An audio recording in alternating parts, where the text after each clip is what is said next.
नमस्कार रसिको हो, आज आपण आखाड स्पेशल गोड गुलगुले बनवणार आहोत। अतिशय सोपी आणि पारंपरिक रेसिपी आहे। चला लगेच सुरुवात करूया। इथे आपण एका बाउलमध्ये 1 वाटी इतका गूळ घेतलेला आहे आणि तेवढंच आपण पाणी घेणार आहोत। पाण्यामध्ये गूळ विरघळेपर्यंत आपण हे मिश्रण सतत हलवत राहणार आहोत।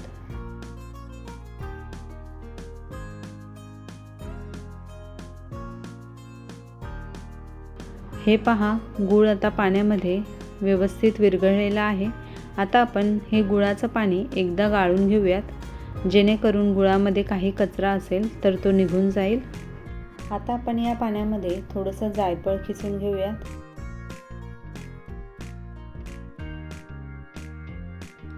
पाव चमचा वेलची पूड, पाव चमचा मीठ, हे सर्व घालून आपण हे मिश्रण एकदा व्यवस्थित मिक्स करून घेऊयात। आणि आता या मिश्रणामध्ये आपण 1.5 वाटी इतकं गव्हाचं पीठ घालायचं आहे। आता आपण हे मिश्रण व्यवस्थित मिक्स करून घेऊयात, जेणेकरून ह्या मिश्रणामध्ये एकही गुठळी राहणार नाही।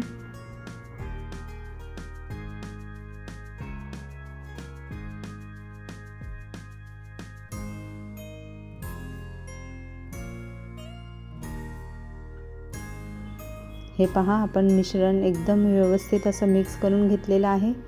यात एकही पिठाची गुठळी राहिलेली नाहीये। आता आपण ह्या मिश्रणामध्ये पाव चमचा इतका खायचा सोडा घालून हे मिश्रण पुन्हा एकदा मिक्स करून घेऊयात। हे आपलं गुलगुल्यांसाठीचं पीठ तयार झालेलं आहे। आता आपण गुलगुले तळून घेणार आहोत। त्यासाठी आपली कढई छान गरम झालेली आहे। आता आपण यामध्ये तेल घालून घेऊयात। आपलं तेल सुद्धा आता छान गरम झालेलं आहे। आता आपण यामध्ये छोट्या छोट्या आकाराचे गुलगुले सोडून घेऊयात।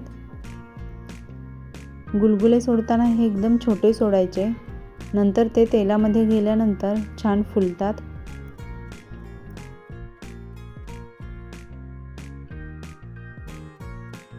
हे पहा, आपले गुलगुले आता छान फुललेले आहेत। आता आपण हे गुलगुले मंद आचेवरती छान सोनेरी रंग येईपर्यंत तळून घेणार आहोत। आणि हे गुलगुले सतत हलवत राहायचे, जेणेकरून ह्या गुलगुल्यांना सगळीकडून एकसारखा सोनेरी रंग येईल। गुलगुले हे नेहमी मंद आचेवरतीच तळून घ्यायचे, कारण की यामध्ये गूळ असल्यामुळे गूळ हा लगेच करपतो, त्यामुळे मोठा गॅस ठेवायचा नाही।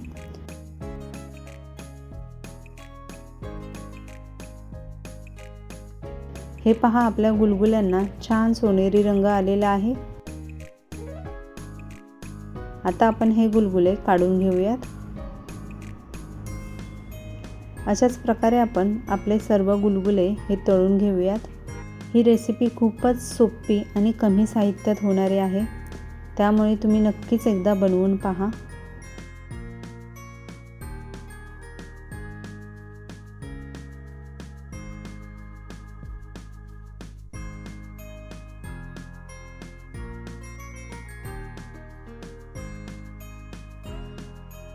धन्यवाद आमचा व्हिडिओ पाहिल्याबद्दल। पुन्हा भेटूया अशाच एका नवीन रेसिपीसोबत।